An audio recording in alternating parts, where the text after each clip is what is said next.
So, prior to this past week, I didn't know that Minecraft had Baby Squid. Apparently, this is a feature exclusive to Bedrock Edition. How I managed to play this game for 4.5 years and not know this is beyond me. Anyway, I was playing in peaceful mode with some of my friends this past week.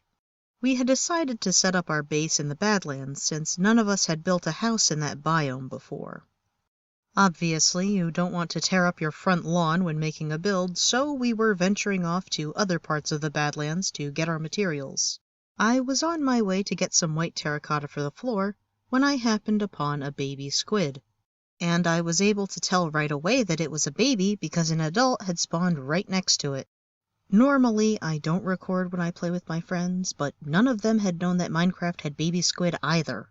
I could have just taken a screenshot, but the last time I did that I accidentally turned off my phone's screen, which resulted in everyone getting kicked from the world. So I started recording the screen, figuring I could just share the clip afterwards. I had just started recording when this happened.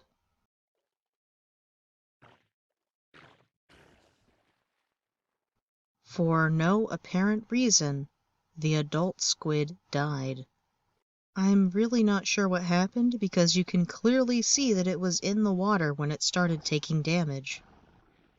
The only explanation I can think of is that 1 block of water wasn't deep enough, even though squid only need 1 block of water to spawn.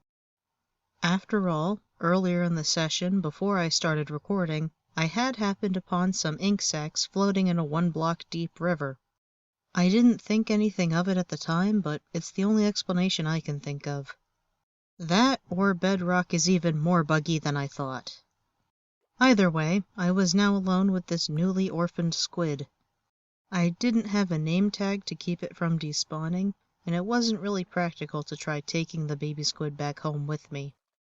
So I did the only thing I could: dig. There's been some talk about whether or not the whole left brain versus right brain idea has any merit.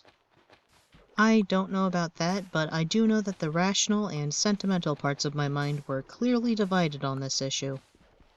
The rational part of me knew that as soon as I left, the baby squid would most likely despawn. Not to mention the baby squid in question was just a collection of pixels. Meanwhile, the sentimental part thought, "Oh no, it will be alone, and when it grows up, it will suffocate and die too." I might not have been able to take the squid with me, or even make sure it stuck around until I could come back to relocate it. But I could make sure that if any other squids spawned in this section of the river, they wouldn't meet the same end as the adult squid.